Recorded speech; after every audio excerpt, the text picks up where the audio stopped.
आप जर्नल में पार्टिकुलर कहते हैं, ट्रायल बैलेंस में नेम ऑफ अकाउंट बोलेंगे।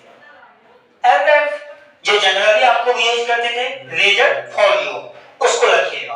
फिर अमाउंट एक जो डीआर को शो करेगा और एक अमाउंट जो सीआर को शो करेगा। जैसे आज मैं एक क्वेश्चन ले रहा हूं, जो आप लोग ध्यान से सुनिएगा उस क्वेश्चन को। मैं क्या क्वेश्चन दे रहा हूं? From the following balance prepare a trial balance as on 31 March 2020। एक तलपट का जो है मुझे खाता तैयार करना है जो 31 मार्च 2020 और 21, जो कोई भी ईयर आप ले सकते हैं, जो ओल्ड और न्यू बुक में ईयर चेंज होगा। अब आपके पास है opening stock 20,000, purchase 85,000, sales 1 lakh, purchase return 8,000, capital 60,000, salary 7,000, commission received 2,000, cash 5,000, bank overdraft 5,000 और मशीनरी 58,000। इतना सारा आइटम हमको दिया गया है। अब मुझे क्या करना है? तो मुझे काम करना है क्या? Trial balance. एक मैंने काम किया है, फॉर्मेट मैंने तैयार किया, trial balance for the year ended 31 March 2020। अब आपको प्रत्येक जो न्यू बुक में जाएगा तो अलग डेट है, ओल्ड बुक में जाएगा अलग डेट है, टीएस अग्रवाल में जाएगा अलग डेट है। डेट से मुझे कोई मतलब नहीं है, मुझे बनाना क्या है? Trial balance. मुझे प्रॉब्लम पता है तो मैं इस पे काम करूंगा। सबसे पहले आपको देखना है कि आपको कौन-कौन सा आइटम आपको दिया हुआ है। तो ओपनिंग स्टॉक दिया हुआ है, तो आपको सबसे पहले क्या रखना होगा? Opening stock. ओपनिंग स्टॉक अब रख दीजिए। ओपनिंग स्टॉक आपका बुक में कितना दिया हुआ है? 20,000। ये क्या होगा? डीआर हो जाएगा 20,000, रख दीजिएगा। अब उसके बावजूद मुझे रखना होगा परचेज। परचेज कितना दिया हुआ है? 85,000। परचेज कितना है? 85,000। क्योंकि देखिए खरीद रहे हैं ना, तो खरीद रहे हैं तो आपको तो डीआर ये हो जाएगा और बेचेंगे तो ये सीआर हो जाएगा। अब सेल्स जो आपको मैंने अभी भी जिक्र किया था, सेल्स दिया हुआ है, कितना दिया हुआ है? 1 लाख। देखिएगा, रख दीजिएगा। जो मैंने कहा बेचिएगा तो सीआर करिएगा, आपने कर दिया। अब अगला आपके पास क्या है? Purchase return. जो परचेज रिटर्न का मतलब हो गया खरीदे गए माल को वापस करना। रिटर्न आपको 8,000 दिया हुआ है, रख दीजिएगा क्रेडिट में। ये सेल्स रिटर्न रहता तो ये डेबिट में आ जाता, और परचेज रिटर्न रहता तो ये क्रेडिट में जाता। क्यों? क्योंकि आप जर्नल एंट्री करता तो उसमें सेल्स रिटर्न को डेबिट करता और परचेज रिटर्न को क्रेडिट करता। ध्यान रहेगा। अब अगला आइटम हमको लेना है, क्या लेना है? कैपिटल। कैपिटल का मतलब क्या हो गया? पूंजी। क्या हो गया? पूंजी। कितना है? 60,000, 60,000, रख दीजिए, रख दिए। अब अगला आइटम देख लीजिए, क्या दिया हुआ है? सैलरी। कितना दिया हुआ है? वेतन। सैलरी का मतलब क्या होता है? वेतन। कितना दिया है? 7,000, रख दीजिएगा 7,000। कोई दिक्कत? क्योंकि सैलरी वेतन है। अब कोई भी आदमी कहीं पे काम करेगा, उसको वेतन नहीं मिल रहा है, तो क्या वो काम करेगा? नहीं करेगा। तो वेतन हमारे लिए क्या है? लाभ है, तो उसको मैंने रख दिया डीआर में। अब कमीशन रिसीव्ड दिया हुआ है, कमीशन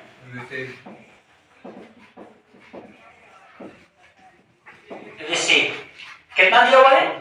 2,000। कमीशन रिसीव्ड कभी भी डीआर में नहीं आएगा, क्या चीज में जाएगा? सीआर में जाएगा। क्या चीज में जाएगा? सीआर में जाएगा, जो मैंने किया है, ये याद रखिएगा। उसके बावजूद क्या है? मशीनरी। मशीनरी हमारा क्या है? संपत्ति है। क्या है? संपत्ति, एसेट्स है। क्या है? एसेट्स है। कितना है? 58,000। देखिए दिया हुआ है, दिया होगा, बिल्कुल दिया होगा। अब कैश, कैश देखिएगा आपके बुक में दिया होगा 5,000। कैश हमारा नगद है, तो कैश और एक आइटम और भी दिया होगा, बैंक ओवरड्राफ्ट। तो देखिए बैंक ओवरड्राफ्ट का कैश में मैं बताऊंगा।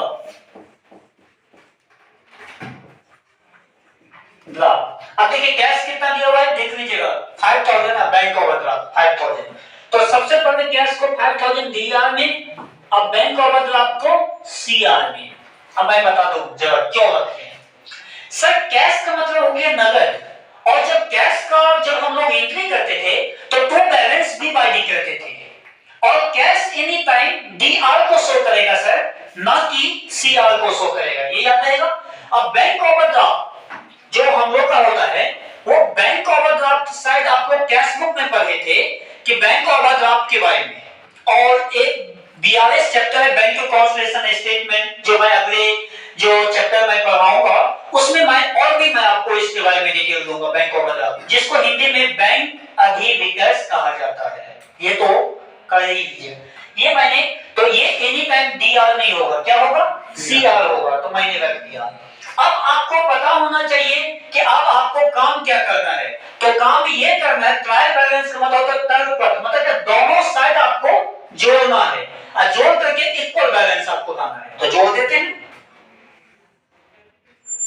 एक मिनट, कितना आएगा जोड़ करके, जोड़िए तो देखिए आप लोग कितना हुआ, 1,05,000 हुआ ना, 1 मिनट, 1,05,000 और इधर 60 और 70 75, 1,75,000 इधर भी हुआ, और इधर भी जोड़ेंगे तो 1,60,000, 60 और 70 75, 1,75,000। इस प्रकार से हम लोग का ये क्या हुआ, क्वेश्चन कंप्लीट हो गया। तो हमने आपको क्या बताया, जरा ध्यान दीजिएगा सर, ट्रायल बैलेंस है, इसको हिंदी में आप क्या कहते हैं, तलपट। अब ये तलपट इतना गजब का ये चैप्टर है, जो ट्रायल बैलेंस जो आप पढ़ेंगे, इसमें कुछ नहीं है, सिर्फ एक फॉर्मेट है। फॉर्मेट क्या है सर, नेम ऑफ अकाउंट, जो जर्नल में आप पार्टिकुलर कहते हैं, एक लीजिएगा, दूसरा कॉलम आप रख लीजिएगा, तीसरा कॉलम आप अमाउंट डीआर का, और चौथा कॉलम अमाउंट सीआर का, ये लीजिएगा। और आपको सबसे पहले क्वेश्चन में ओपनिंग स्टॉक रखना है। सर क्या रखना है, सबसे पहले मुझे ओपनिंग स्टॉक रखना है। ओपनिंग स्टॉक क्वेश्चन में नहीं दिया हुआ है तो सर उसमें से क्वेश्चन में खोज करके परचेज को रख देना है। किसको रख देना है, परचेज को रख देना है।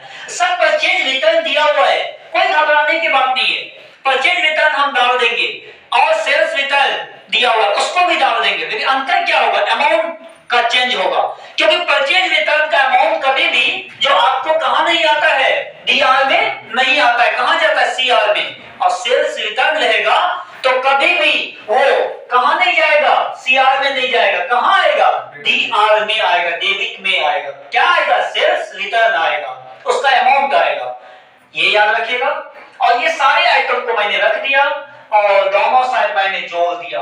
इस साइड मैंने जोड़ा डीआर का तो 1,75,000, और इस साइड मैंने जोड़ा तो कितना हुआ, 1,75,000। और आप जो अपने बुक में देखिएगा, ये तो डॉक्टर एसके सिंह का मैंने एक क्वेश्चन उठाया, अब मैं टीएस अग्रवाल का भी एक क्वेश्चन मैं उठाऊंगा, जो अगले नेक्स्ट क्लास में हम लोग देखेंगे, जो आपको उसमें भी मैं दिखाऊंगा कि किस प्रकार से आपका काम होगा। ये मत सोचिए कि आप किसी भी बुक से पढ़ रहे हो, आपको टीएस अग्रवाल हो, डॉक्टर एसके सिंह हो, आप बहुत सारे ऐसे राइटर का बुक है, जो आपको डीके गोयल का बुक है, अनेकों राइटर है, एनसीईआरटी का बुक है, किसी भी बुक से पढ़िएगा तो नाम चेंज होगा, अमाउंट चेंज होगा, शेड्यूल सेम, फॉर्मेट सेम बनेगा। सिर्फ इतना याद रखना है, ओपनिंग स्टॉक कहां जाने वाला है और परचेज कहां जाने वाला है। Sir opening stock amount DR में, परचेज सर डीआर में, सेल्स सीआर में, परचेज रिटर्न सीआर में, सेल्स रिटर्न डीआर में। बस ये सारी आइटम थोड़ा सा आपको दिमाग में बैठाना होगा। तो चलिए अब 1 नंबर क्वेश्चन को हम लोग कंप्लीट कर दें।